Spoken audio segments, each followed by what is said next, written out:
Hey, hermana, happy Friday. Hey, hermano, happy Friday to you. How you doing? How you enjoying the day off? Getting ready for Rio? I I said today was going to be a day off, but it's not shaping Not, quite not out that way. quite. We'll see. We'll see. I'm probably going to wrap up work-related things in a bit after the space and then head out to just finish the last errands. But I'm so excited. I'm so Oh my excited. God, I'm so jealous. And not to mention that you're not only that you're going to be at Rio, but then also going to Colombia after. I was like, what? Oh my Yeah. God, so awesome. Thank you. What a blast, man. And what an awesome group of people too. So Yeah, crossing my fingers though. There's some flooding apparently in South Florida. I don't know if you saw that. yeah, yeah. I was actually I talked to one of my friends down there yesterday. I've been actually using my commutes, like, coming back from work because it's a bit of a long one to just like catch up with people. And yeah, one of my friends was telling me that it's been like raining like crazy down there. All right, I see Elnaz is in the room too. Hey, Elnaz, happy Friday. How you doing? Hi, hi. How are you? I'm so happy to be here and really excited to chat with you and Jennifer about myself and share some background with Yeah, everyone. yeah, very happy to have you. Thanks for joining us today. I was definitely looking forward to today's space and diving a little bit deeper on your story, your art, and more. So thank you for joining us today. I see also Kaden, Bill, and Karan. Thank you guys so much for being here. I greatly appreciate if everybody that's in the space would please like, repost the space, comment below, and that's and also DM friends so that way we can get more people into the room. So I usually like to start these off with a quick introduction, explaining a little bit about the why I started these spaces and what they're all about. We'll do a quick. Sorry, I'll turn over to Jenny to do an introduction of our guest artist. We'll go into like interview style questions, and then at the end, we also love to open it up for anybody that's in the audience to be able to come up, let us know how you're doing, ask a question. So always welcome and encourage participation from people that are in the space.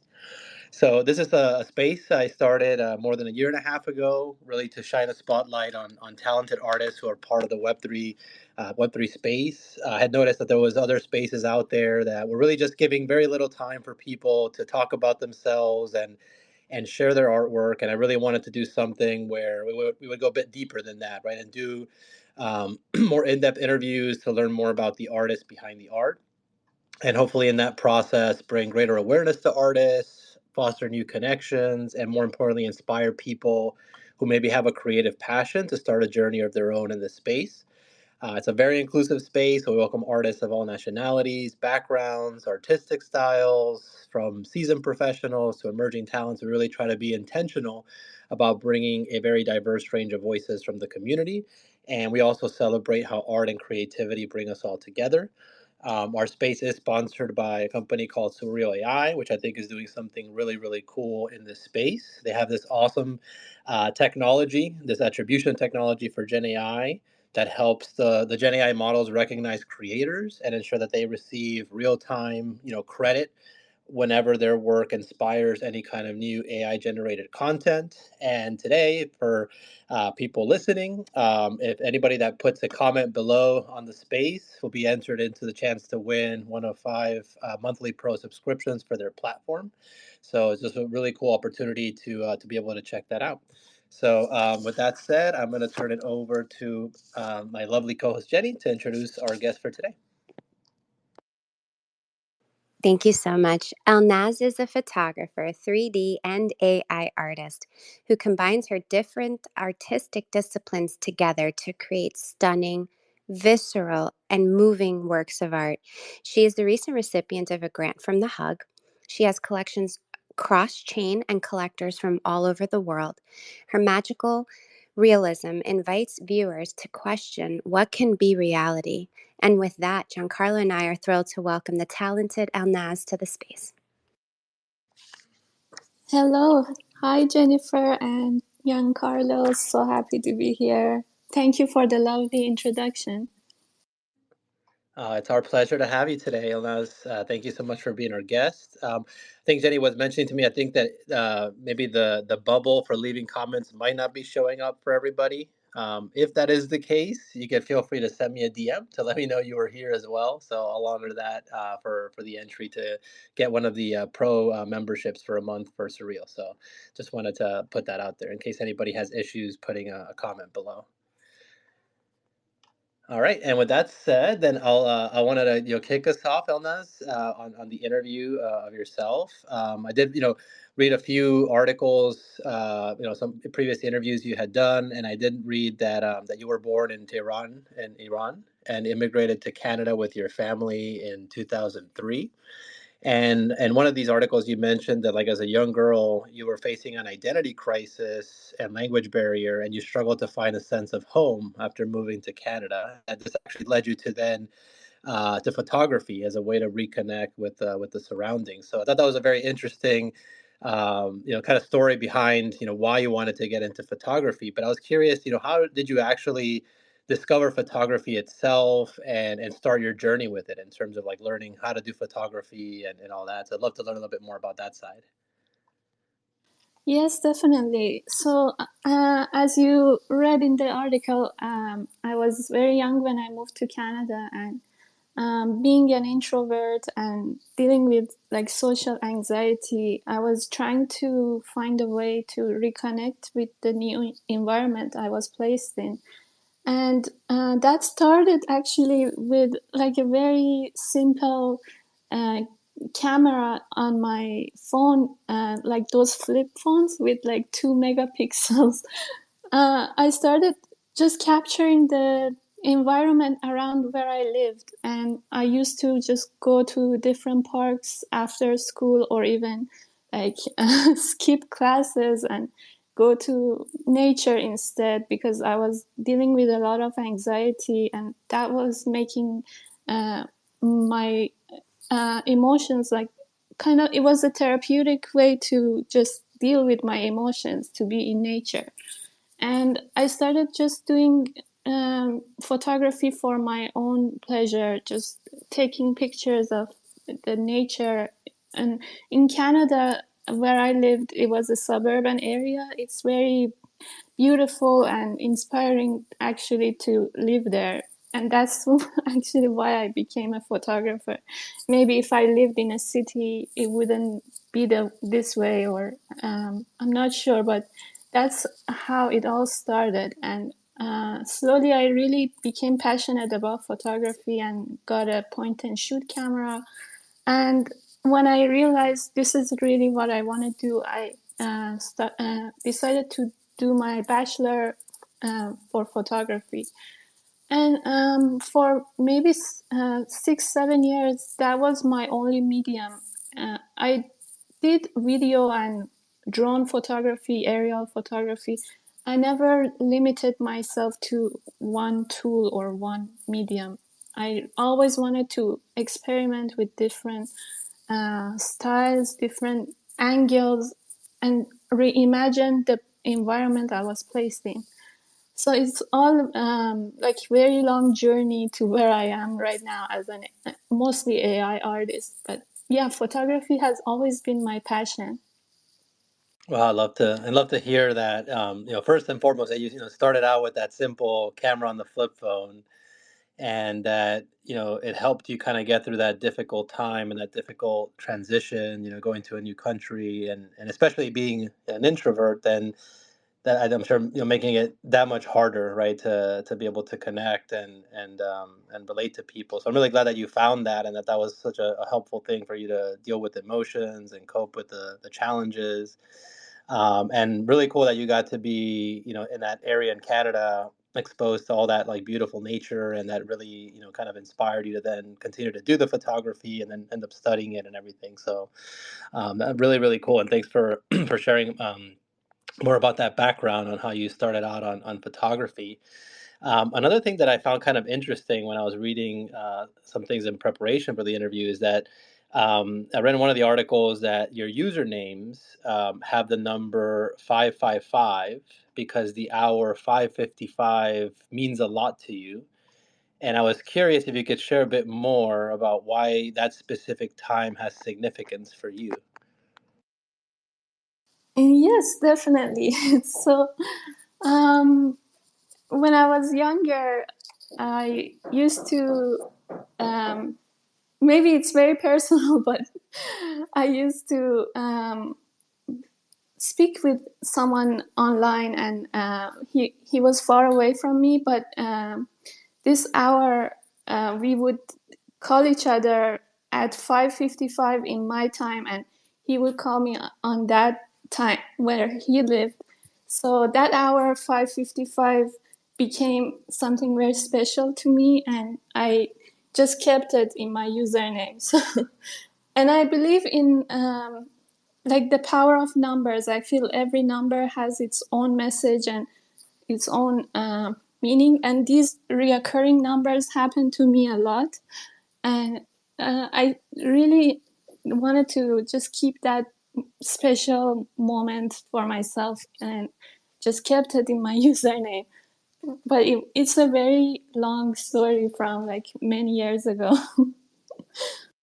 No, it's all good. Thank you so much for even just sharing that bit about it for us, and that it has significance of a special, someone relationship in your life. And it's interesting that you mentioned the power of numbers, because we have had, I think a few conversations on previous spaces with certain guests about, the power of numbers and how, certain numbers have, a lot of significance for people. And so that's one thing that kind of stuck out to me, and why I wanted to ask you about the 555. And five is actually one of my one of my favorite numbers as well, because I happen to be born like on a fifth of a month and what's it called? And my daughter was also born on the fifth, so there's usually a lot. I see a lot of fives and things in in my life as well. But no, that's really cool. Thanks for sharing that with us.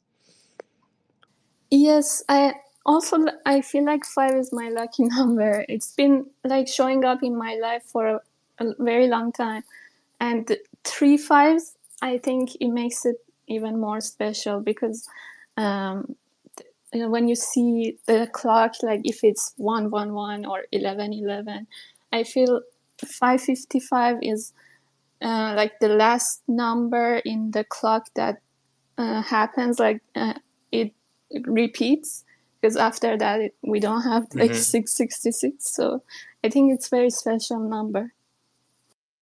Yeah, 100%. And it's funny you're mentioning that too, the 1111 thing, because I know Jenny, we were when we were in New York for NFTNYC, there was like all these different things that just kept happening like right at like 1111, either whether it was 1111 in the morning or 1111 at night.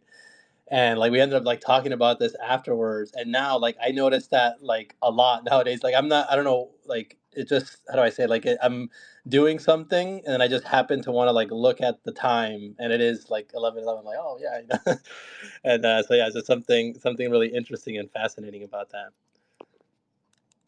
I think it's when you're thinking about something and you see those reoccurring numbers, and there's a message for you. Each number has its own specific message. So you should really look it up and see what that number means if it happens. Like on Forecaster, I realized my feed ID is 34, 34, 34.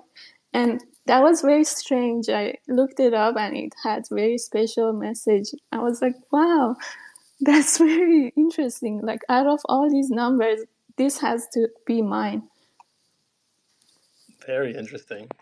And I forgot, Jenny, what was with the 11:11? I think you had mentioned something to me about that. There was also some significance with that one, right? Yeah, so 555, from what I've understood with numerology, means change and like personal growth. So it's a really good series of numbers. That's what that means. And then 33 has a significance. So we kept seeing 11s and 33s in New York together. But then 1111 specifically is a signal that like a guardian angel or a positive energy is around you and you're aligned to your destiny. And then I think 33, which we kept seeing, was like the year of like Jesus, or like when you're coming of age is like 33. So yeah, all of those numbers are really, really cool to look at when they do happen and you notice them. Like maybe just take a moment to reflect on what's happening in your life, because like Elnaz says, they usually mean something when you think about it some more. Oh, very cool. Thank you. All right, and Ella, so then maybe fast forwarding a little bit, I did want to. Well, the other thing I wanted to learn a little bit more was how did you discover the Web3 space, and what made you decide to kind of become a part of this whole space as well?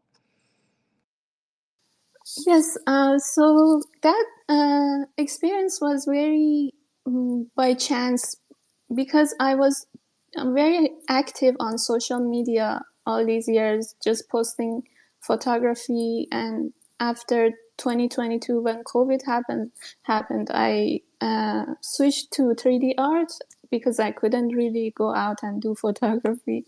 So I was mostly a digital artist all my life. And when one of my friends told me about foundation, and you could post your pictures as NFTs, I was interested to do that, because it was very difficult to make a living from art, especially as a nature photographer and just a 3D artist. I wasn't really aware how to make a living from my art.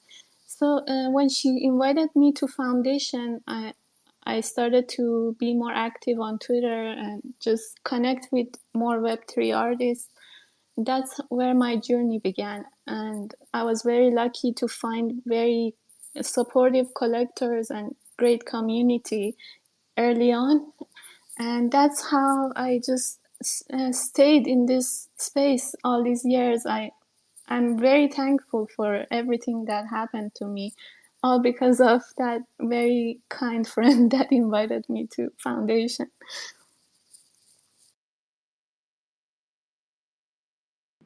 That's awesome. And I remember hearing that back then you needed to be invited. It wasn't like it used to be now, right? Yes, you needed an invite code from your friend that was already there, and people would actually, some people, not everybody, but they would pay a lot of money to get that invitation. That was a very interesting time in Web3. But yeah, and when I joined, I could also invite maybe 3 or 5 friends, and that chain of support just kept going. I'm glad that now it's very open to everybody. At the beginning, some artists were not happy that it's open to everyone, but I think it's good to give everyone a chance to mm, make NFTs, just learn about Web3 and see where this journey takes them, because I think gatekeeping and being exclusive is not the right move for artists.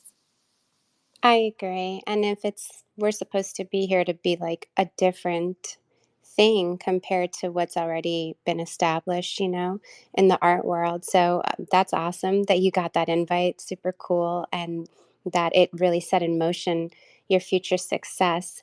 I had a question about when you first discovered AI tools. Can you share with us how your style has evolved since you discovered AI tools? Definitely.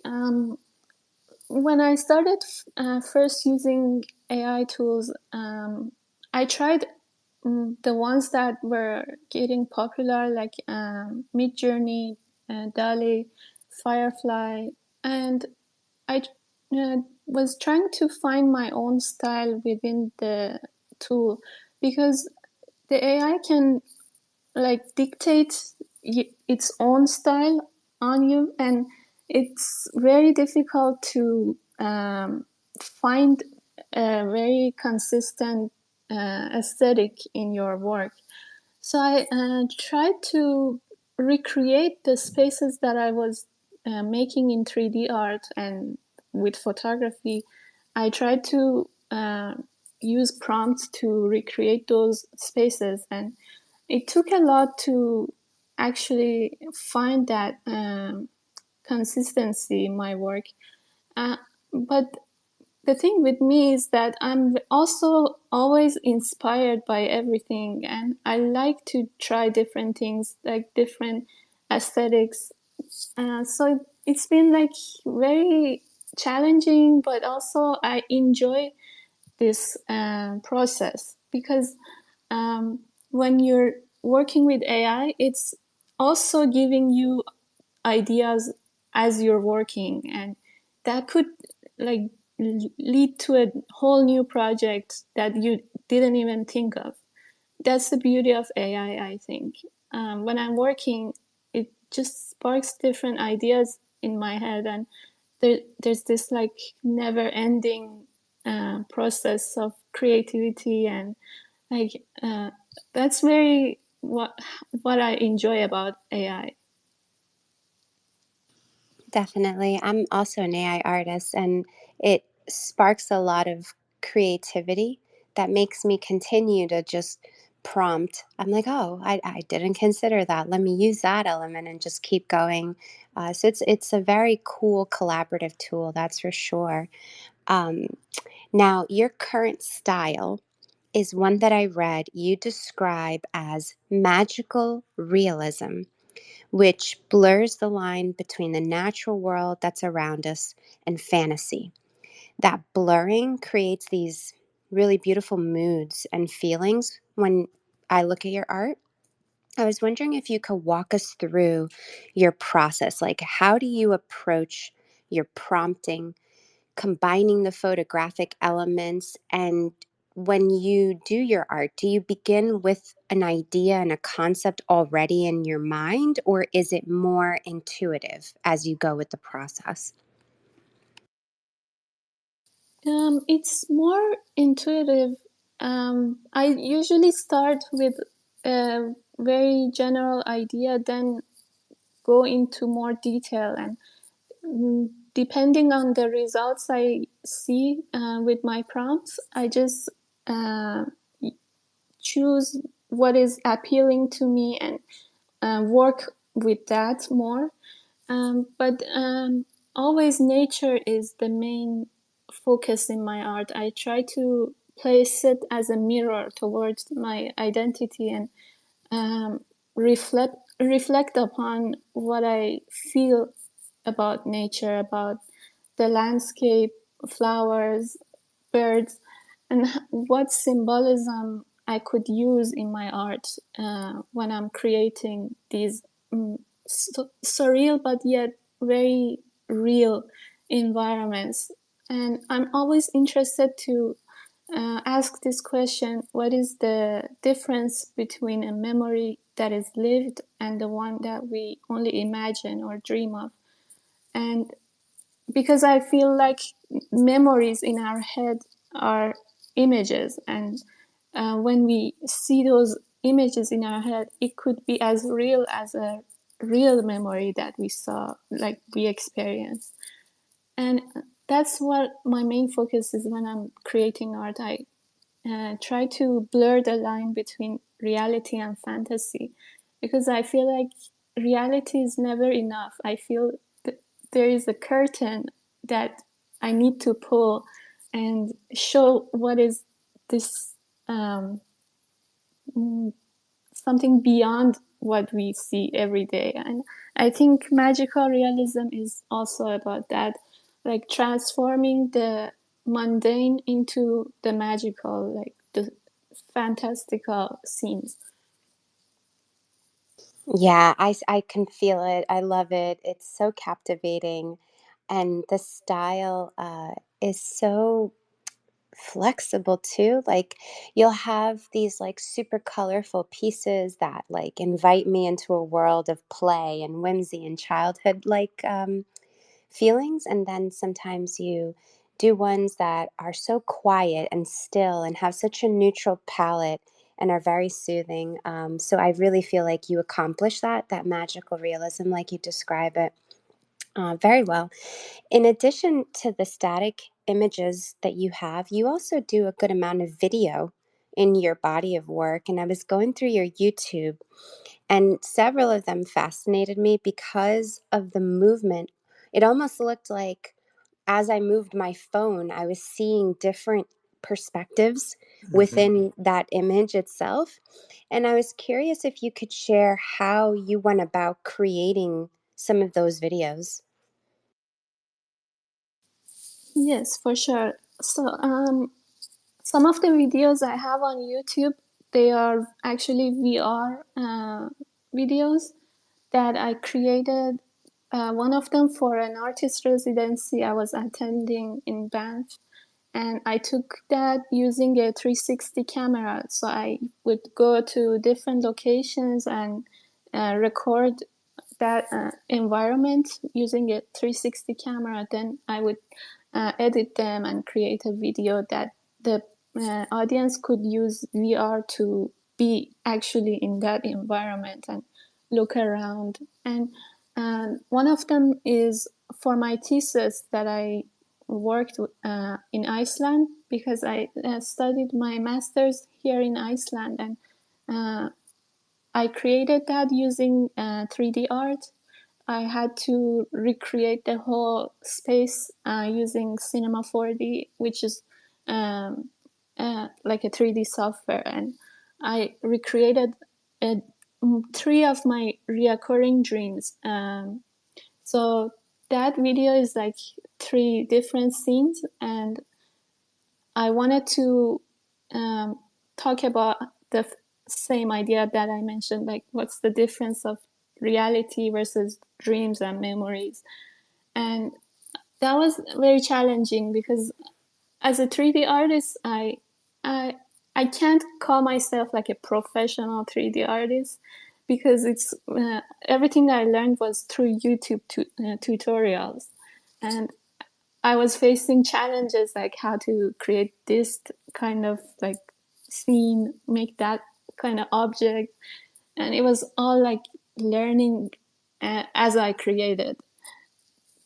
So yeah, those few videos are virtual reality that you could watch using a VR. If you have a VR headset, I think you could connect it to your computer, and or yeah, like Oculus Quest, if you go on YouTube in that device, you could watch that video using VR.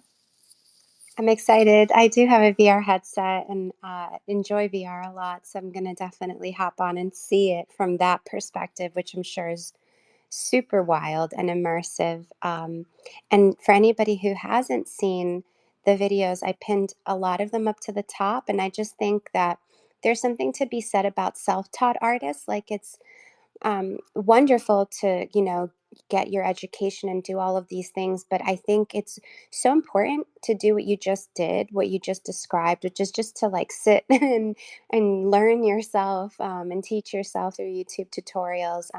Very well done. So great. Thank Yeah, you. Thank you so much. yeah, I agree with what Jenny said. I think just because somebody maybe didn't, get a degree or certificate or something from somewhere doesn't make them any less, talented or even less of an artist, right? If anything, I sometimes have found, that I'm even more drawn to pieces and work sometimes of people that were self-taught, right? I learned through videos or by doing. And sometimes I've seen maybe even a bit more originality in those things, right? So yeah, so definitely wanted to say that, yeah, like that, what type of school you went to or anything like that does not, does not really dictate, how good or amazing of an artist you can be as well. And I also did, spend some time like looking at those VR videos. I don't have a headset myself, but I remember just like looking at it on the screen and like moving things around and thought that was like the coolest thing. So, so definitely want to check out some more of those. So the next thing I wanted to ask you was in one of the articles that featured you a while back. This was like about 5 years ago. There's one from 500 Pixels that you mentioned that while everyone can take pictures with today's technology, that it's like the vision, the voice, the how, and the why that truly makes an artist stand out. And I love that quote, and I think it even applies probably not just to photography, but probably even to art. If we like bring it forward now with like the advent of all these different AI tools and technologies, right? That it's making the creation of art more accessible. And the two parts you mentioned about the how and the why, I thought were so important, right? And I do agree that I think those are really what would make an artist stand out. And you did already cover quite a bit of the how and some of the answers to Jenny's questions around the tools you use and things like that. And I was kind of more interested if you could elaborate a little bit more on the why. What drives you to want to create the artworks that you make today? Can you elaborate more on that? Sure. I feel like art for me is just part of who I am now, because after I found my identity through art and through expressing my voice through photography, through image making, whether it's photography, AI, or 3D art, I just feel I need to tell a story and share it with everyone so they could relate maybe or feel something also, because I feel the point of art is to make the audience understand a message or just feel something, and if it could change them, even better. But I feel uh, like it doesn't matter if the art is made with AI or photography, any kind of medium, as long as it can deliver a message or change something in a human. That's what the power of art is, and I just can't ever stop like making art. It's just part of who I am right now, even though it's difficult being a full-time artist. But I think um, it always works out at the end. It doesn't really stay challenging forever, and even if it does, it's okay. But for me, yeah, the why is always to share that feeling, because especially as an introvert, I always have a hard time sharing my uh, feelings, my thoughts, and art is helping me to do that. It's like a therapy for me. So I think this is my why of why I'm making art. I think everybody has their own reason, but for me, being an immigrant and being an introvert, like dealing with social anxiety all my life, art is helping me to like survive all of these challenges of my life. Yeah, no, I love that, and um, love how you talked about how it's really a part of who you are, and that it's key, especially with being maybe an introvert, and maybe again being somebody that came from a different country that spoke a different language, using it as a tool to be able to share your feelings, your thoughts, use it to process and deal with the things that you're going through, and being able to tell a story to help other people relate or feel something. So yeah, no, I think those are all just such wonderful reasons why to create artwork. And this kind of segues well, I think, into the next question I was gonna bring up is that you have a new series that you released this year called Dreaming and Awakening, and it's on Exchange Art. And that series explores this, like as you describe it, a symbiotic relationship between nature and mindfulness. And you describe that like each piece represents a sort of silent meditation, which I found to be a very interesting way to kind of describe the pieces in that artwork. But then when I read it and I looked at them, it made a lot of sense as well. And so I'd love for you to maybe tell us a little bit more about this particular collection, and also maybe elaborate on like your perspective on that connection between mindfulness and nature as well. Definitely. And this collection is based on my experience of living in Iceland for a few years for my master's, but I've been coming here and I'm here right now. Um, it's more like a studio for me to get inspired because Iceland is very different from all parts of the world. I feel it's like an isolated island in the middle of ocean, very lonely. I feel sometimes that Iceland is, and I could relate to the land as the way it is, isolated, far from everything. And when I come to Iceland every year, the nature really inspires me to create, and I feel the power and the energy that I see in nature. It's very pure, very untouched.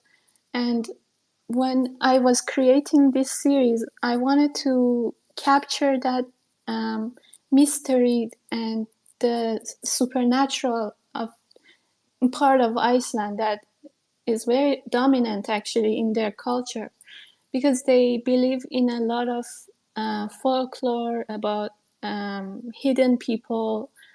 They believe that elves and Huldufolk, what they called, which is hidden people of Iceland, and they believe in those creatures that they live among us, and um, they're part of the land. So it was inspiring for me to research more about that and find a way to express those ideas.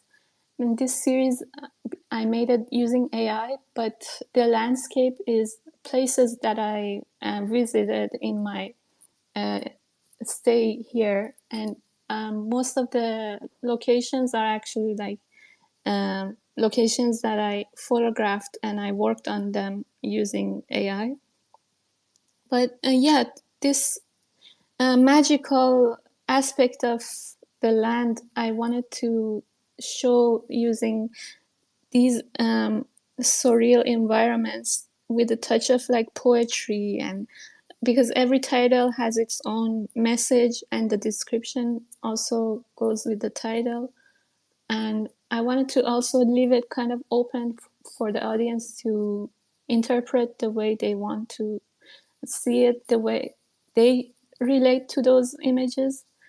But yeah, it's more like a poetic and symbolic reference to the landscape. And yeah, Iceland is very different, as I mentioned. It's like a place that I suggest everyone to visit at least once in their life. Yeah, it seems magical, and there's two pieces that like just blew my mind. One is Fragmented Memories, which has like these cubes that are just suspended in air, and then the other one is the one that Giancarlo pinned up to the top. That's the bottom right one, which is like a dance. You're describing like that fabric as a dance. So super poetic, super lovely. Just congratulations on being able to execute that, because I could so see the visual poetry in these pieces. It's beautiful. Thank you so much. Really appreciate it. Yeah, they're definitely very beautiful, and it's amazing just like how like like the realism of it as well. Like they just have this kind of look and feel and a vibe, but it's like it does feel like they're real enough that like you almost feel like you could be there and like immerse yourself in that particular landscape in that moment.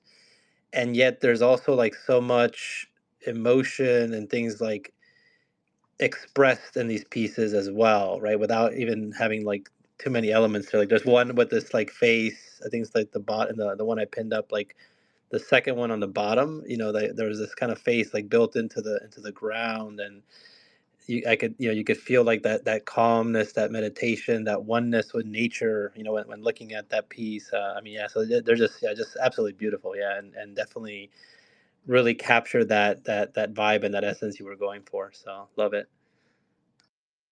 Thank you so much. And yes, I think um, I, I was trying to create these images to reflect how the landscape makes me feel.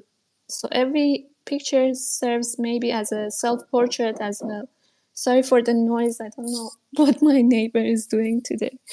But yeah, that's I could call this series also a self-portrait because it's all like a mirror towards how the environment makes me feel. Very magical, mysterious, and that's how I imagine Iceland in my own reality.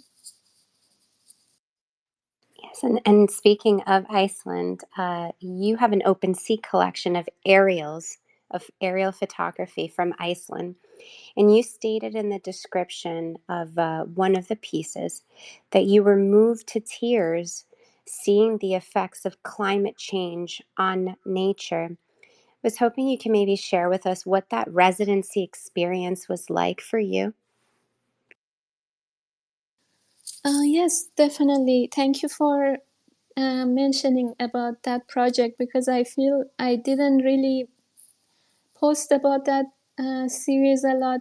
And when I started my journey here, maybe my photography wasn't as uh, maybe um, exposed as AI or 3D art. But yeah, that picture belongs to my first experience of coming here for an artist residency. And uh, it was also my first time using a drone to capture the aerial landscape.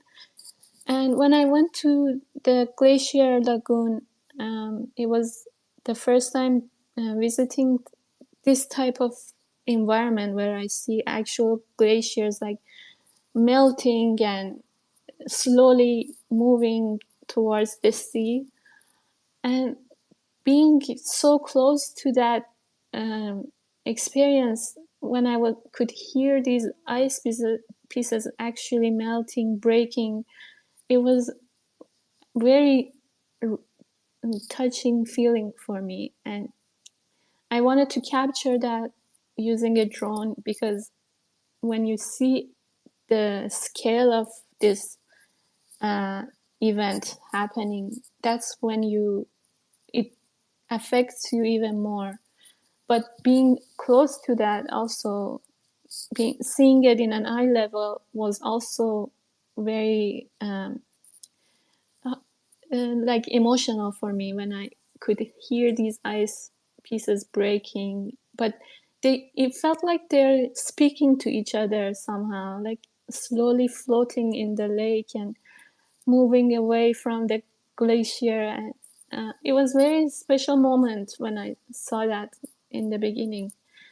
But yeah, last year I went there again and I realized how much this landscape has changed because so many glaciers in Iceland have disappeared already, and they're also disappearing one day at a time, which is very sad. And I could see how it's affecting people. Like they're very worried all the time that their land is changing because of environment.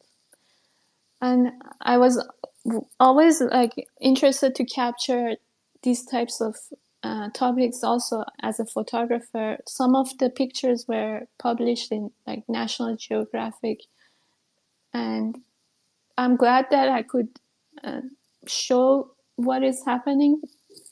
But yeah, I don't know if things are gonna improve regarding climate change. I feel like it's only getting worse.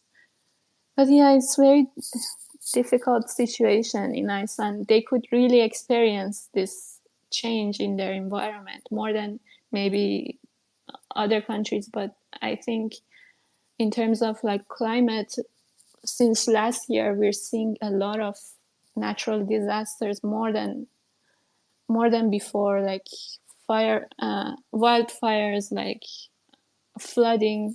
It's happening so much, and I'm always very sad about that. Yeah. Well, thank you so much for sharing that experience. I know it was very moving for you. It's very moving for me, and I'm sure others, just to hear you describe it, having that firsthand experience and view with what's happening in reality and nature.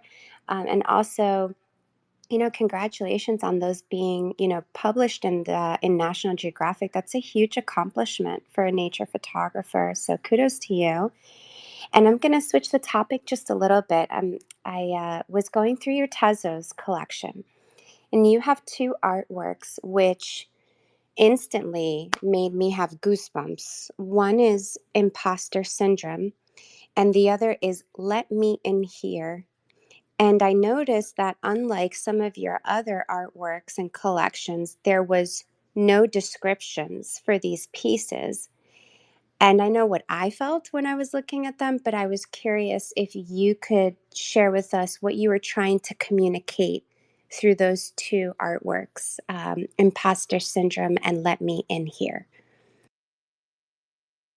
For sure. So the most recent one is Imposter Syndrome, which was part of the object event for open editions that I created this. Through this work, I wanted to touch on the topic of feeling the imposter syndrome, feeling that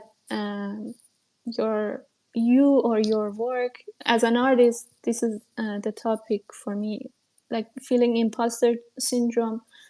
It feels like my work is not like never good enough, or maybe I don't deserve this like praise, or when somebody tells me I'm very good at something, I feel like maybe I don't deserve to hear that, or they're maybe not saying the truth. And I know many artists are experiencing this on a daily basis, like no matter how much they accomplish, how much they get exposure for their art or get recognition, they could always feel like they're never good enough, like never proud of themselves for how far they've reached.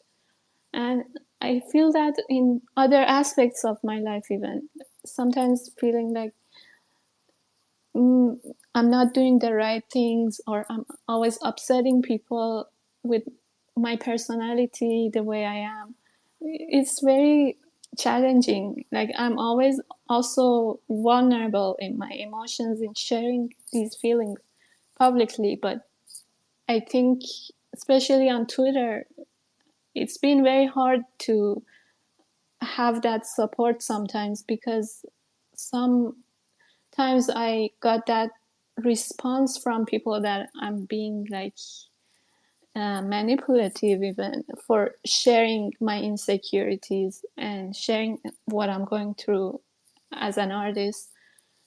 But through this work, I wanted to make a self-portrait of how it feels to feel imposter syndrome, like the mask she's wearing, feeling very like caged in her body, like feeling even guilty or ashamed of the way she is, just sitting there. That's what I wanted to capture in my work. And for the other piece you mentioned, Let Me In, that's a 3D work, and it's also based on that reoccurring dream that I have, that is also in the VR video I shared on YouTube. That scene is on the VR video as well. It's about this. So I have a cat, and this cat represents like everything that I love in this world. It's like my whole life. And when I wanted to share that feeling, this cat came in my life and changed everything for me, gave me so much hope, and just became like the light of my day, and the feeling of being in my comfort zone in my home and the cat is just standing by the door saying, "Let me in." That was the message I wanted to deliver. It was more like about the passion I have for my cat. I'm more of a cat person. Love it. I'm sure Giancarlo can relate. He has four. Yeah. Yeah, we have four cats in our house.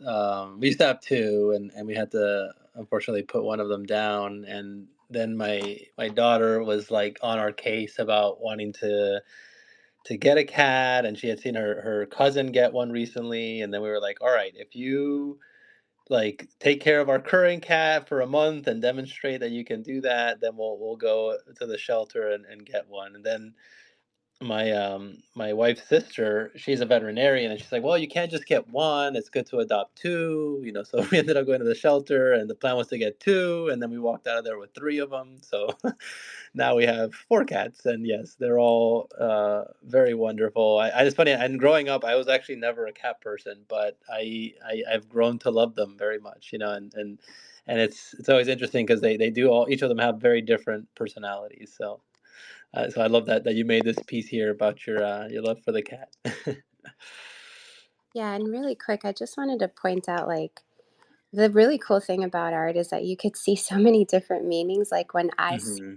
I thought like let me into your heart, or like let me into this home that is your heart. And so when you just shared that your cat brought so much joy to you, I was thinking about like how the cat like came into your actual like home temple of your heart, not the actual home that's portrayed in the artwork. So I just think it's brilliant. And then the piece that you did about the imposter syndrome, just really quick, like the details of the mask, the metal, just the darkness of the subject itself, but surrounded by the nature. Like I was wondering if it was a self-portrait, and the fact that you like actually said that, I was just like, oof, amazing. Just bravo. Beautiful, beautiful work. Yeah, it is beautiful. And the other thing too, I wanted to maybe just take a minute as well to applaud you, Elnaz, for being vulnerable and being honest and being willing, especially in this space, to like express how you're truly feeling and sharing these like insecurities and things like that. Because I think at the end of the day, like so many of us feel these things, right? And we can relate to that.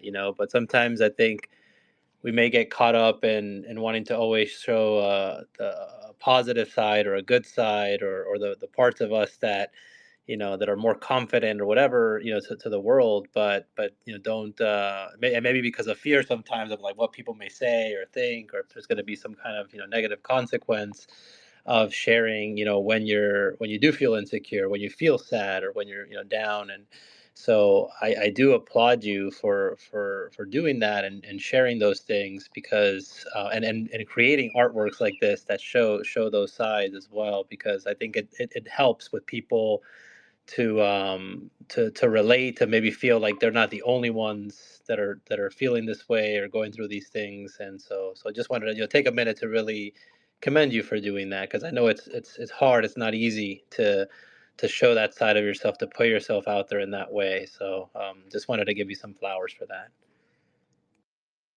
Thank you. And yeah, I agree with you because here in this space, I see a lot of criticism about artists who are sharing that they're struggling, even if it's about sales or anything related to like their personal life.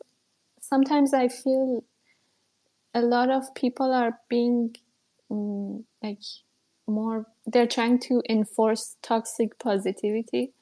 But I'm also very grateful to have people like you to always be supportive of my journey, whether it's like a happy moment or a sad moment. I've felt support from you and from so many other wonderful people, which is why I'm still here, still working here, and I believe in this space and how we could empower each other instead of judging each other or like blaming each other for feeling certain ways. I think it's very important to understand what an artist can go through on a daily basis, because we are not living a normal like 9 to 5 job. We're always on the edge of like maybe failing, like this constant feeling of uh, trying to make it forever can affect us in a very negative way. There are many artists here that actually made like they reached success, and I think I'm successful, but I don't know, sometimes these feelings of doubts and self imposter syndrome can really get to me. Yeah. Yeah, and again, like I said, like, I'm definitely not alone in that, and we've even had some guests that were like, very accomplished in this space as well, even admit that like they go through doubts, through self doubt, through imposter syndrome as well, so.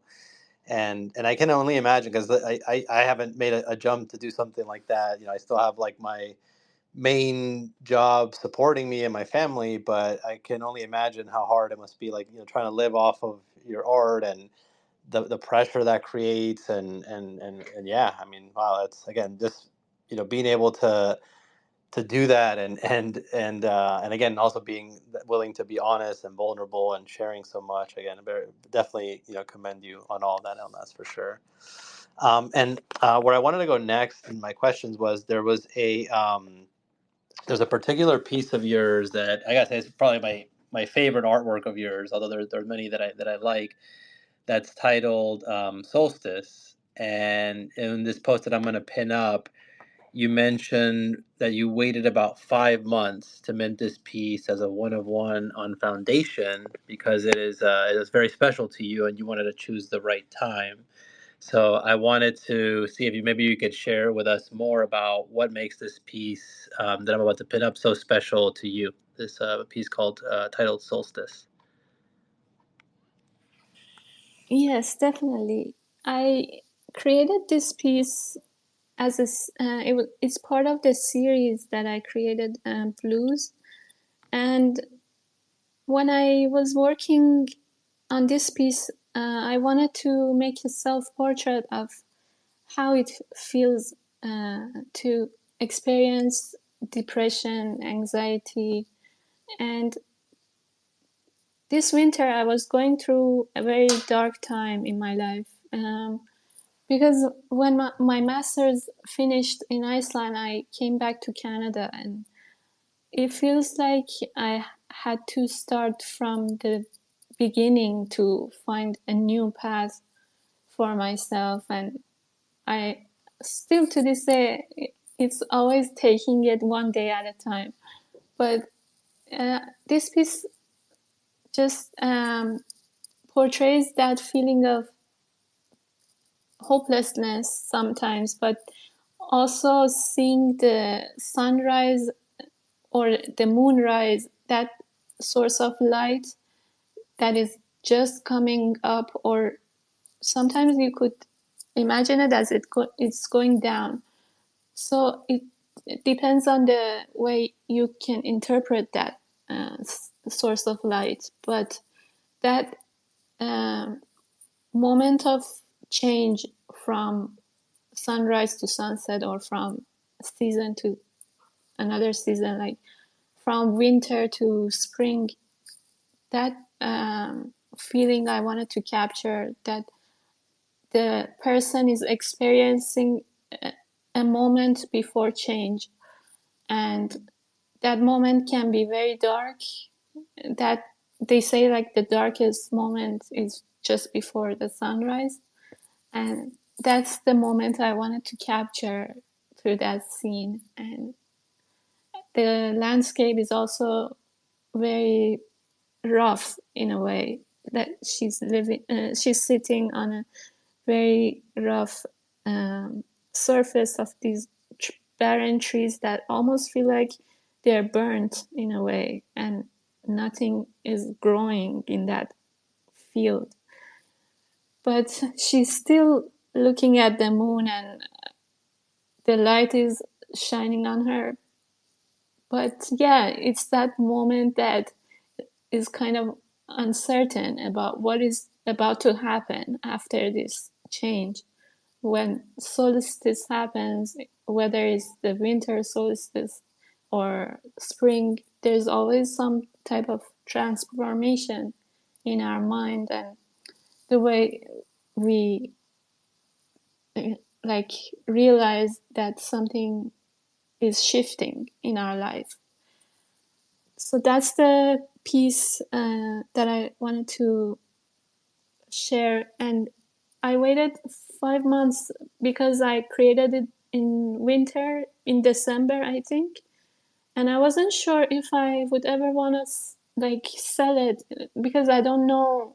Sometimes you can't really put a price on certain things. Like I have some aerial photography that I kept on to them. Like even after I minted them, I burned them because I didn't even know if I want to sell them, like what price I could put on them. That's when something is so special that I just can't put a value on it. But yeah, I waited for so long, and now I posted them on Foundation, but I'm still not sure. There could be like a moment that I realize I don't even want to have them as like NFTs or sell them in any way. But I appreciate you for mentioning this project. It's very special to me.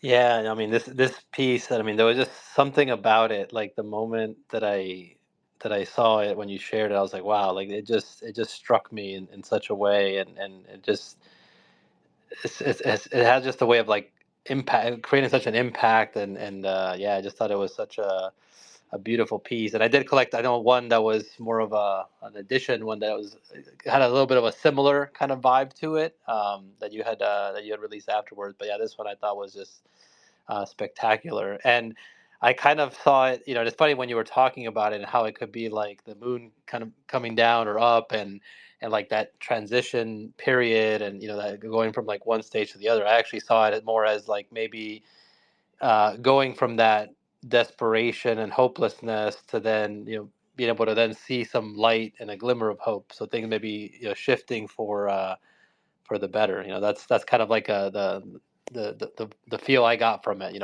From like my interpretation of looking at the piece. But yeah, I think it's just absolutely beautiful. No, go ahead, Jenny. I see your hand up.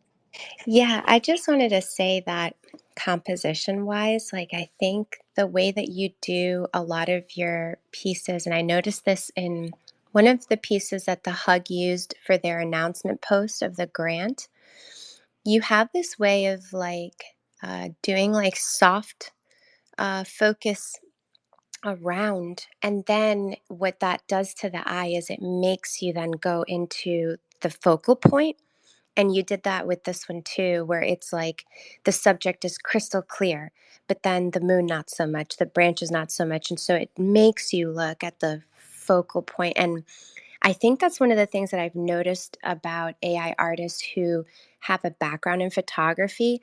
Like they really elevate AI art to another level because of their knowledge of photography. So I just wanted to just quickly point that out. Thank you. Yes, I always use photography techniques that I learned, even 3D art or rendering terms that I learned in my prompt. So I always have those specific details, that what my angle should look like, what the composition I want to look like, what even like the setting of my lens, or what type of lens I want to use in this render. Those are always very specific that I integrate. And the thing about some criticism about AI art, which is not true, is that it's like easy for everybody to use, and it's not real art. You just write a prompt and you get a picture in 30 seconds.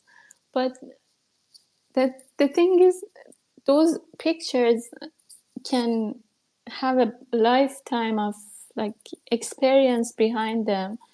Everything we know about different styles of art, like different techniques of photography and render, and different places in this planet, like every little detail can make a huge difference in a picture that we make using AI. So I can never understand why some people consider AI art not art. Could not agree with you more.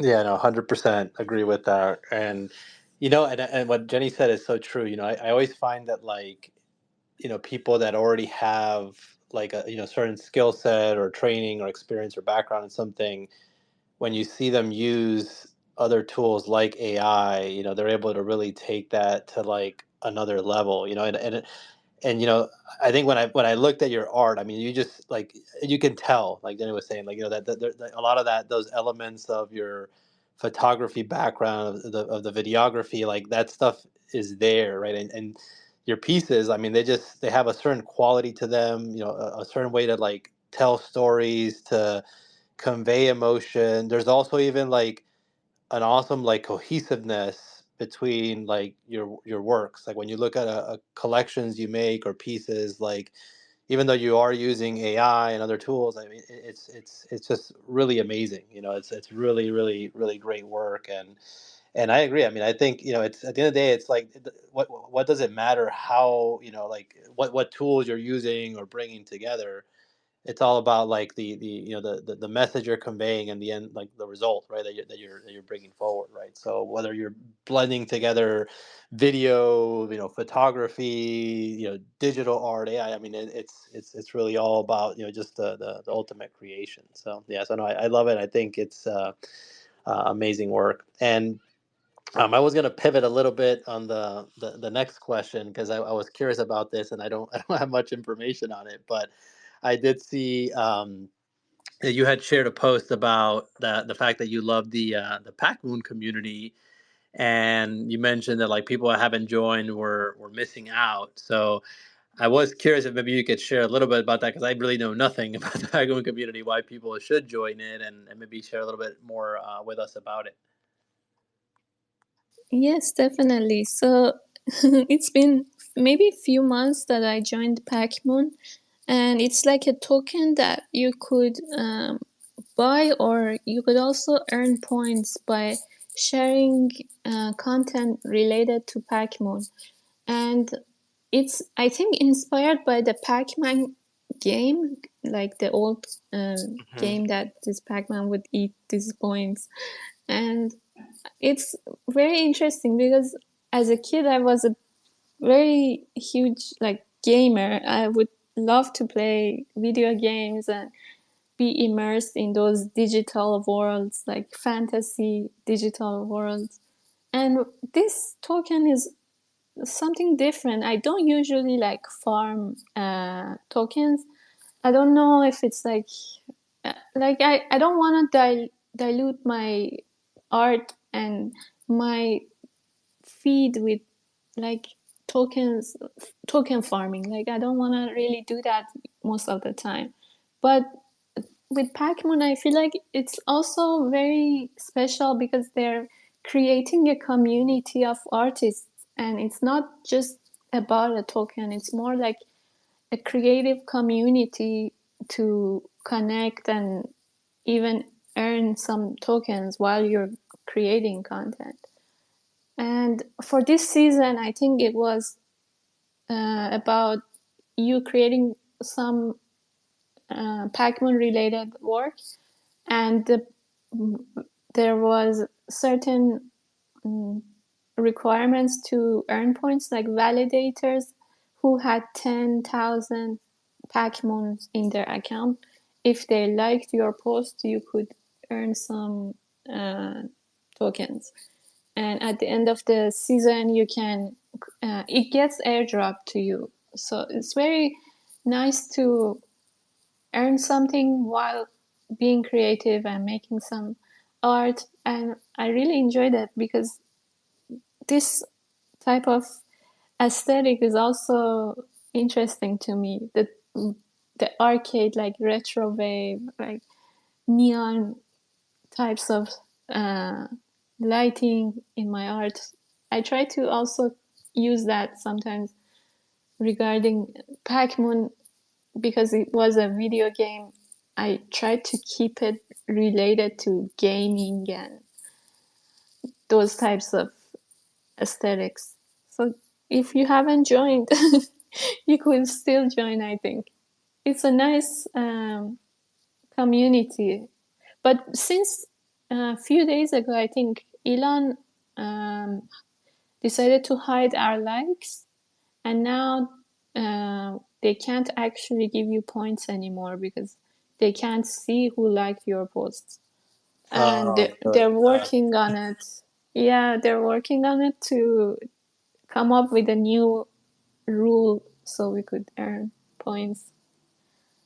Yeah. He's very random with what he does. I Yeah. swear I think he just wakes up and he's just like, I'm bored and I'm going to change something. And then he just does it. I'm sure your community is gonna recalibrate in some way. But yeah, I found that to be super bizarre when I logged in. Um, Well, so yeah, I was gonna say, and like he probably does because I mean he even has that, what is it, the board company or something, where they just make like products and random stuff. So I could totally see that being true. Where he just wakes up like, yeah, let's mess with the yeah, let's change this up on X and see what happens. So yeah, I yeah. remember at some point, didn't he change it so that it wasn't a bird, but it was the Shiba Inu dog? Yep. Hmm. Funny man. Well, so I know we were just talking about the token community that you are a part of, but I wanted to shift it back to the conversation of AI. You recently received a very well-deserved grant from the Hug. You know, like massive congratulations to you for getting it because you deserved it. Uh, as an AI artist myself, I saw the post. I immediately put it to my story. I don't know if we were even following each other on IG yet, but I saw it and was just like, "Oh my God, this girl is so talented! I need to share this with, the people that watch my stories." And that said, although AI has become more widely accepted, there's still a lot of pushback and criticism. I saw recently Deb Soon, uh, the co founder of The Hug, she posted a message that she had received from somebody saying that they wanted The Hug to delete their profile from The Hug simply because The Hug supports AI artists. And I'm curious for your thoughts on this. How do you think the Web3 and digital art community can do a better job of educating and communicating with people about AI art? And do you have recommendations for AI artists on how to create art without breaking any ethical rules and guidelines? Yes, I think um, just recently this whole criticism about AI art began after Petra Voice, and some artists thought her work is not AI, but when she realized it was, she got very upset, and that whole conversation started happening again. And for me, I think there are like different. I feel like there are two types of people in this world. One that is just um, I, they're not open to new technology because they don't want to understand it, and they just decide to like choose rejection instead of learning about it. And this bias about, like, first it was NFTs, they were saying like NFTs are a scam. Now they're saying AI art is not art and it's theft and stealing people's images. But the reality is that AI art and artists are not less worthy or less knowledgeable about art than like traditional artists. Most of them, like me, they actually come from a background in art. They have a huge knowledge of different medium, different techniques, and it was this debate the same way about photography versus painting back in the day, like, and even like analog photography about and digital photography, which one is real photography? Because analog photographers thought because the digital camera captures the scene like so easy, it's not art, it's not real photography. And it also comes to the concept that the more time you spend on a piece of art for creating it, the more valuable it is. So if you spend like hours in a dark room on a photograph, it's more valuable than a picture you took with a digital camera. That's the main issue, I think. But also the topic of um, like a copyright and the intellectual property, that they're saying AI art is stealing other people's content and making renders based on other artists' images that they have uploaded on social media.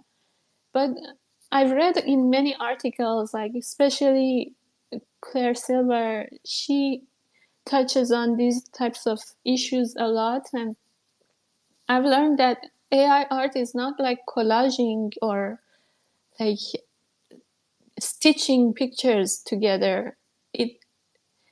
It understands what you're telling the system and also imagining a new image based on what you told them. But I think it's just people's own responsibility to research about it. And maybe Instagram is not the right place to learn. I think ever since I joined Twitter and this community in this space taught me a lot about uh, different different tools, different technology that is still very unknown to the rest of the art community. I think Instagram is always behind. Like people on Instagram, they're not really researching properly about what is new, what is happening today in today's technology. But maybe it's, I don't know whose responsibility. I would say it's everyone's own uh, job to know what is right and what is something truly about before judging it and spreading hate or misconception about it. Yeah. Yeah, that's great. It's a DYOR, right? Do your own research, certainly before you start commenting, for sure, on it. So I agree with everything you said. And actually, one of the things that I learned about here in the space and Twitter was about the sponsor for today's space, which is Surreal AI. So maybe Giancarlo, you could touch on that. Yeah, yeah, no, definitely. And I think, what's one of the reasons why we wanted to partner with them as well is because they were doing something really cool, which was basically they created something that you can add to the, to a generative AI, right? So that if there are things that are inspired or in some way attributed to a particular artist's, creation, that those artists, could be, recognized, for their work, right? So like if they're, if something is based on that artist's artwork, they can be, recognized and even, compensated for what they're doing, which I thought was something that'd be, really cool, especially if people decided to, make something in the style of somebody else. And one thing that was really neat about what they were doing was that they were also giving artists and creators like the option of whether they wanted to be, kind of like opt in or opt out, right? So whether you could, maybe as a creator, you say, you know what, I don't really want people to use, my art as inspiration, or part of what you're going to make with generative AI, and I, choose to opt out. Or maybe you look at it as a, on the flip side, as an opportunity, right? Artists, as you were mentioning, being artists full time can be very difficult, right? And it's hard, to try to be able to make a living and make ends meet from just, from your artwork, right? I think that's always smart for artists to find, other ways to, get more diverse in their revenue streams, whether that's, working with brands to sell, different products that maybe people use regularly, or, other cases maybe licensing some of their creativity, right, for brands or other people to use. So I thought it was just kind of a cool thing that they thought about, that they could also let artists like opt in and say, yes, you can use my artwork, and I want to license it. And then so when other people make something in that style or leveraging your stuff, that you could also be recognized and compensated for it. So I think what's cool is, yeah, I mean, I definitely agree with what you were saying, Elnaz, is I think, number one, AI art, it is art. I think the models and things are, kind of, feeding off of what you're prompting, and creating something there. And I just think it's kind of ridiculous that people, that we're having this kind of debate similar to like that, what happened before with photography, and is that art or not? And luckily we've moved past that, and people can appreciate and admire art. And I hope that similarly, we'll see a transition. I think people just, it takes time for people to like adapt to, and become more comfortable with, new technologies, and what they mean and all that. But I hope that, eventually people will get more educated on this, and start to accept, artworks and things that are created this way. And it's cool to see companies like Surreal that are just doing things, creating new technologies that are like leaning into and embracing this change, and this, this radical shift in how people are creating art. And giving people options, and new possibilities, both either to, maybe protect their work, or in other ways is to capitalize on that and be able to license it and use it. So it's a lot of cool stuff there. Love that. And for anyone who missed it at the top of the space, for anybody who's interested, Giancarlo will send you the information for Surreal AI. We usually have a bubble at the bottom of the space. For some reason, it's not here today. But if you want to shoot him a quick DM, he will definitely honor that and give you that information. So I'm going to pivot and ask you just some sort of like fun, lighthearted questions. If you could do a dream collaboration, Elnaz, with any type of creative photographer, painter, AI artist, what would be your dream collaboration?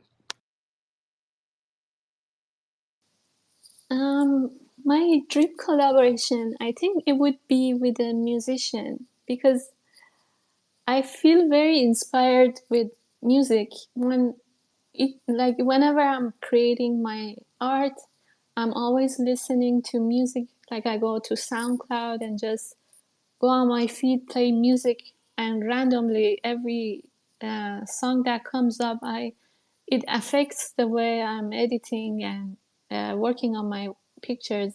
So I think I would really love to work with a musician, and I've done it before. I created a music video for a band called Jim Cotta. I created a whole music video for them based on the song they sent me, and that was one of the most enjoyable experiences, to create an environment or scene for a song or a music. Like because I think music is the ultimate art form, like the way it evokes different emotions in the listener. That's what art should do to you. Like if some artist, like a painter or photographer, any type of artist could create a work that affects you like music does, that's a successful piece of art, I think. And it feels nice to be able to create some visual for a song, so when the listener is hearing those uh, tunes and harmony in the song, they could also visually experience it. Because yeah, visual and audio together, it creates magic, I think. I agree. And I'm seeing it more and more and more. Like there's so many of these immersive galleries and even concerts. Like if you look at the screens behind the bands and the musicians, they all have a lot of the really cool digital artwork. So I think that's a great pairing, the audio visual. Okay, so my next question is, if you could visit a new place on Earth, somewhere you've never been to before, where would you go? That's a good question too. But yeah, I would really want to go to Antarctica. I think it's such a mysterious part of the world with all these penguins and it being so far from everything. That's where I really want to go. I think there are like expeditions to Antarctica where you go for like few days. It's been like I've done research about it. I think there's also a residency for researchers, even artists, to go and study there. But I think it's very expensive so far. I haven't been able to afford it. But I do want to go to Antarctica and maybe Greenland. I feel Greenland is also very magical. And it's funny that Greenland is actually the cold and icy place, Hmm. and Yeah. Iceland is the green and beautiful place. Yeah, I do remember when I learned that too. That I thought it was kind of funny that Iceland is it's like the opposite the name of what it actually is. So that is pretty funny. I also find it interesting that like you're very drawn to these like cold places and like the remote more remote parts of the earth. You know, on the polar ends and so just find it kind of interesting. But I was gonna mention was one of our previous guests from. This past month, who Jennifer's actually going to be with now in Rio at this residency she's going to, Rachel Wood, who does amazing photography, has done some AI art as well. Is just amazing human being as well, super incredible person. She's actually done a trip down to Antarctica and took like the most amazing pictures while she was there. So it'd be cool to maybe connect you guys and you could talk to her about the trip down there so that maybe at some point you can make that a reality. So thought that was so cool. I hope so. That would be so amazing. I know Rachel, she's so wonderful. She's an amazing artist, and I follow her work also. I didn't know she's been to Antarctica, so I would definitely reach out and see how I could do that. Yeah, she likes penguins too. So there's another thing. Yeah, she's a huge fan of penguins. I just pinned up one of her pictures there from Antarctica. So cool. All right, so the next thing I was going to ask you on that was, what does an ideal day look like for you? Um, for me, I think an ideal day is, well, it always starts in the afternoon because I'm a night owl and I sleep very late, so I wake up most of the time after 12, so nothing before 12 in the afternoon. So I think I would love to um, be in nature, go to a new place that I've never been, be like have the freedom to experience that environment as much as I want to without feeling rushed.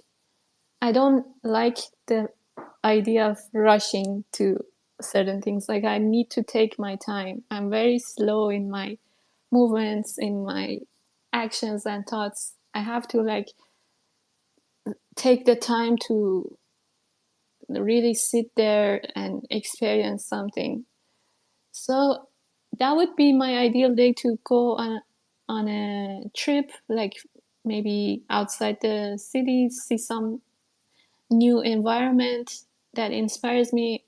But if it's like a garden, that would be the dream, my ultimate dream, because flowers inspire me so much. When I see flowers and when I'm surrounded by them, that's like the perfect day for me. And then I come home and come up with different ideas and work on my art, and just that's the whole day that I would love to have. Maybe something in the morning, go outside and be in nature, and then come home and work on my art.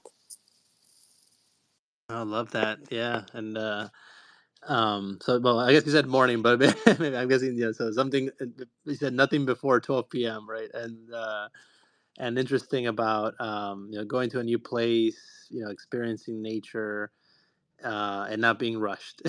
So no, that's cool. And I think yeah, I think that sometimes like that's one thing that I struggle with sometimes because I always have so many things going on, and I feel like this sometimes like internal pressure to want to like need to go to like the next thing and not really be able to just kind of like sit and like really appreciate like my surrounding and where I am in the moment. But it is so important sometimes to really be able to like slow down, not be rushed, take your time, and like just be present and experiencing something. So I really like how you mentioned that just being able to experience something new and not be rushed and taking your time. I thought that was really cool, and I could definitely see the flower piece and just present in so much, if not almost all of the artwork and stuff that you create. That there's definitely a lot of that flower influence everywhere.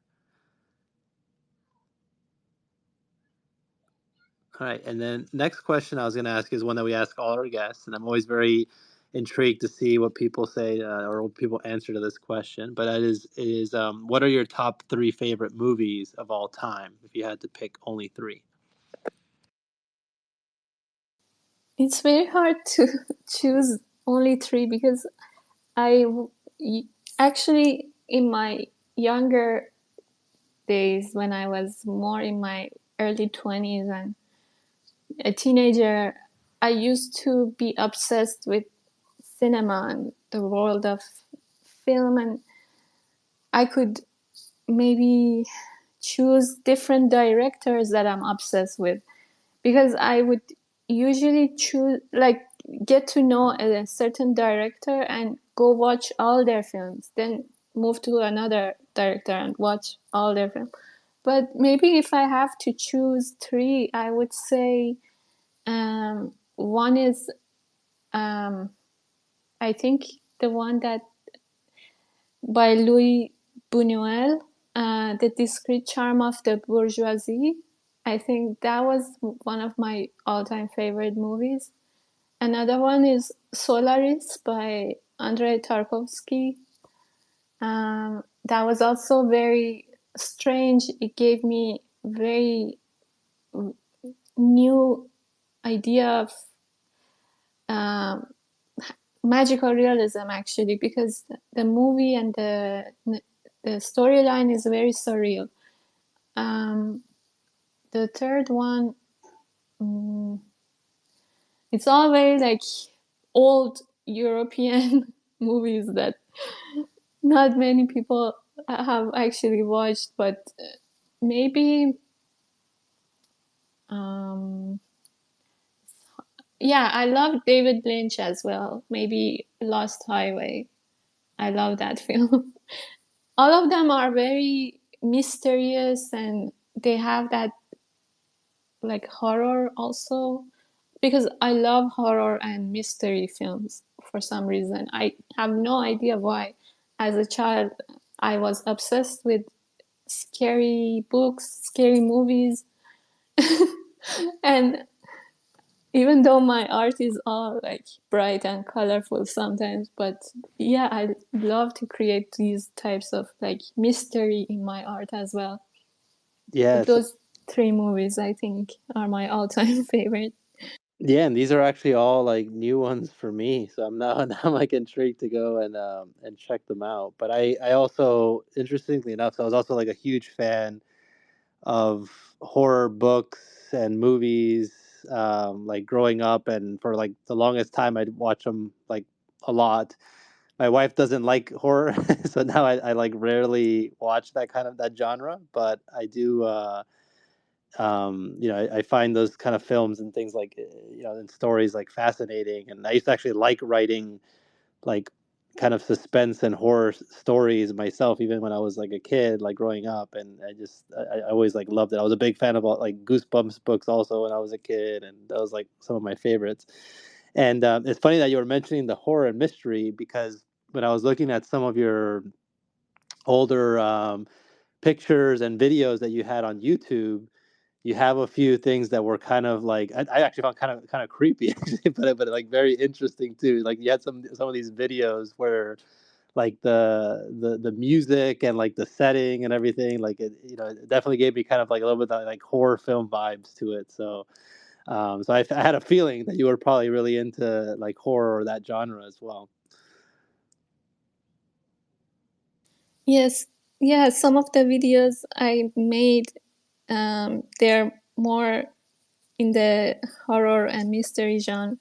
Even the Dreaming and Awakening Hmm. series, it has that some sort of dark and mysterious type of aesthetic, especially with the resurgence and a new kind piece. And that those two have that sense of like eeriness in them. And I also find the Icelandic landscape kind of eerie and mysterious because it's very like most of the time the weather and the atmosphere is so moody with the fog and the rain and darkness, dark clouds always like dominating the landscape. So I wanted to also have that effect in my series as well. Yeah, I mean, I'm not so much a fan of horror per se. I definitely saw horror movies like growing up, but I'm very intrigued by like mystery and thrillers and things like that. And for sure, when I was looking at the Liminal Dreams collection, that like really came through for me in that collection because it's like, what's down that hole? And then like the Goodbye Hello, like I don't know, you can interpret that many ways. Like it looks childlike, but then at the same token, like what does that mean actually? Like where are we going if we go through those doors? So I definitely see the influence of that genre of mystery in your work. Um, and those are all new films, and it seems like they're proper films. I think you're the first guest we've had who didn't have like movies that are more commercially known. Hmm. So I appreciate that big time. Actually, yeah, her and Erica Rand both were ones that I was like, huh? Okay, what's this? So I appreciate that a lot for sure. And then I guess just to wrap everything up, and I just want to thank you. We've had such an amazing time getting to know you better. Did you have any upcoming projects or goals that you wanted to share with us? I appreciate both of you for putting the time to make this space and help artists like me get more exposure, and that really means a lot to me. I appreciate everything that Giancarlo and you have done for me.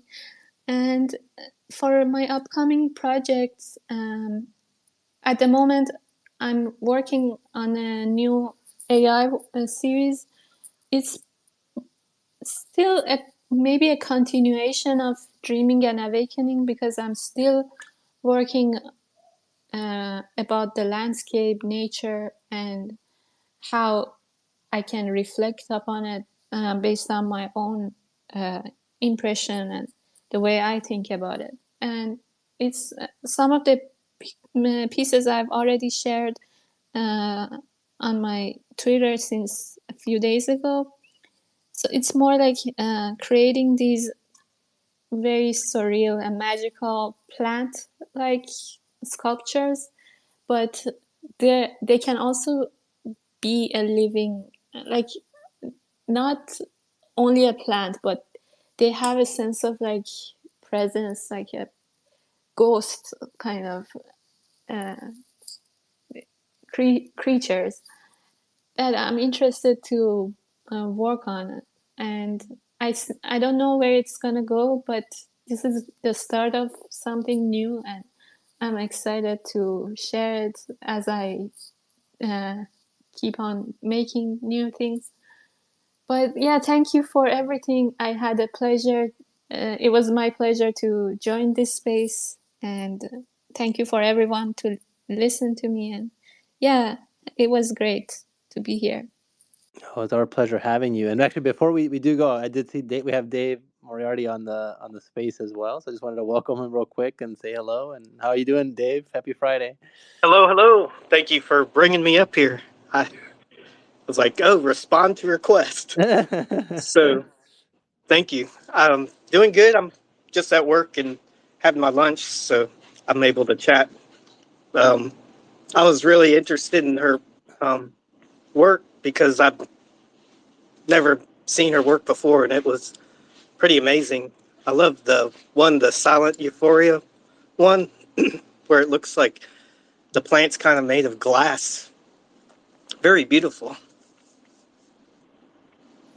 Hi, David. Thank you so All much. right. It's very nice of you to join and talk about my art. I appreciate Yeah. it.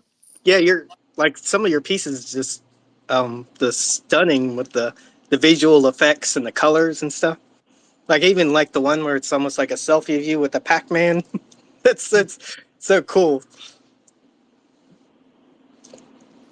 Thank you. I really appreciate it. Yeah, that Yeah. picture actually is like a blend of my selfie, but also Hmm. a piece of uh, work I did with AI. I blended to get them together, and that's Mm, what the outcome was.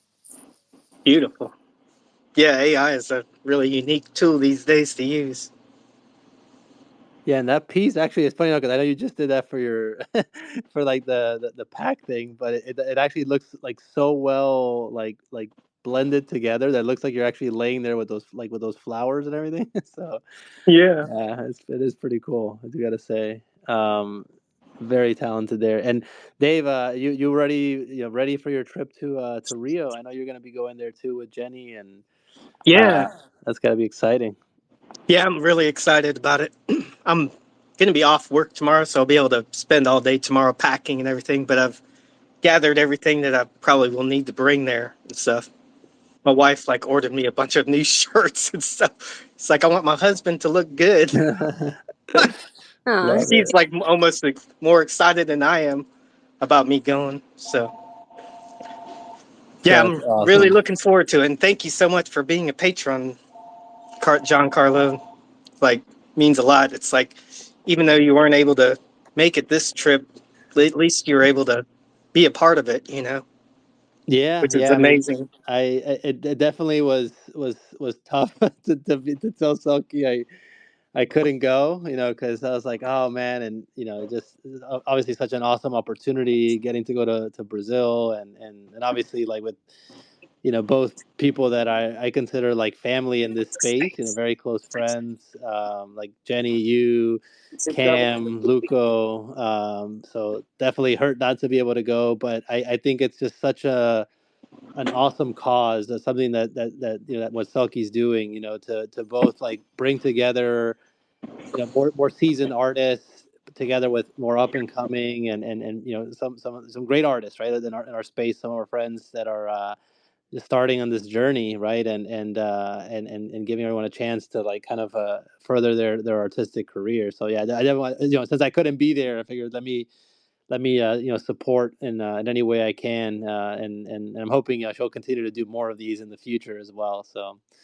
I'm really happy for you guys. I will be vicariously enjoying that stage, just watching your pictures and posts. And I haven't announced it yet, but actually we are gonna do a special space next week, next Friday at 1 p.m. Eastern, with folks that are going to be there at the residency. So I wanted to just kind of do a space to talk a little bit about the experience and how things go, and just maybe hear some stories of what happens next week. So yeah, excited for that as well. So I wanted to just mention that as well, because we haven't posted or announced it yet. So wanted to let you guys know about that as well. And I see we do have Luco on here as well. Hey, Luco, ¿cómo estás?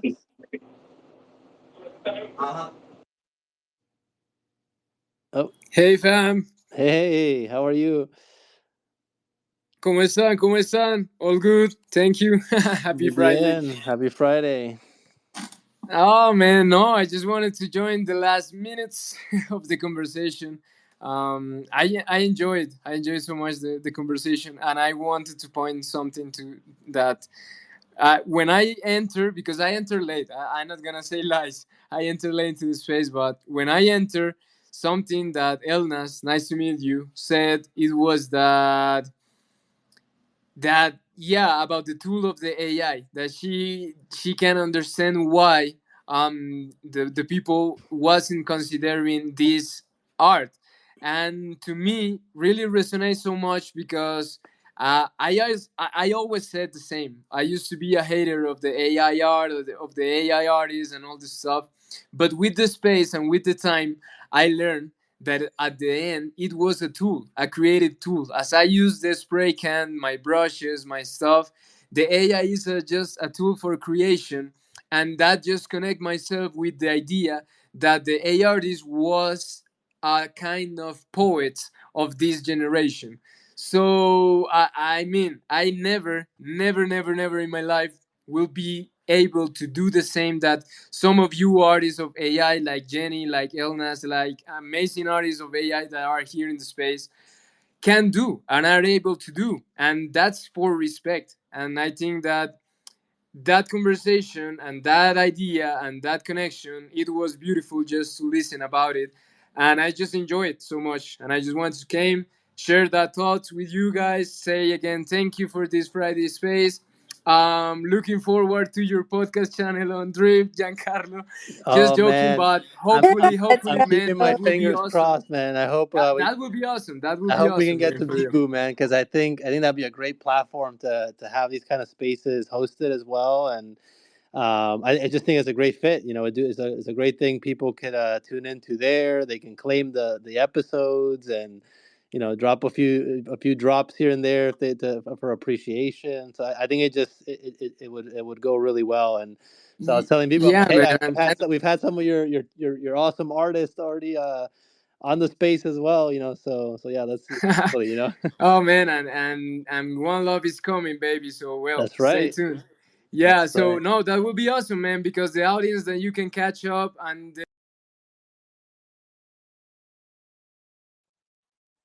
we're excited about that. And Elnas, thank you so much. I love your history. I love the things that I listen at the end, and it was amazing. And well, family, have everyone a happy Friday. Love you all. Thank you, hermano. Appreciate you so much. Thank you for stopping by. I know you had the drip in Espanol space before, so I hope that went well. So I do appreciate you hopping on for the latter part of the space. I hope you, Jenny, Dave have all safe travels to Rio. Enjoy a lot, eat good food, create art. Spend an awesome time there. I want to thank everybody that was in the space and that joined, that listened in, or anybody that listens into the recording afterwards, since that will be available. Greatly appreciate the support of everybody here, and Jenny, you for co-hosting with me, and Elnaz, yeah, thanks again for being our guest. like Luca mentioned, just really wonderful getting to know more about you, about your artwork. I think again, I'm a big fan of your work so far, and like I mentioned before, I greatly appreciate your honesty, your vulnerability, your willingness to share. I think you do amazing work, and you just have like a wonderful way to convey emotions, to tell stories. And I'm really excited to see all the new work that you'll continue to create, and that continuation, that new AI series, the continuation of the dreaming and awakening. So yeah, I'm very excited to see that, and just thank you for being our guest today. Thank you for all the wonderful words, and thank you, Luco. It was my pleasure to be here. I appreciate you for listening, because it takes a long time to spend your time here and listen to an artist talk about their story. I appreciate it, and thank you for this opportunity. I wish everyone a wonderful Friday. Yeah, happy Friday, everyone. Take care. Have a good weekend. Bye bye.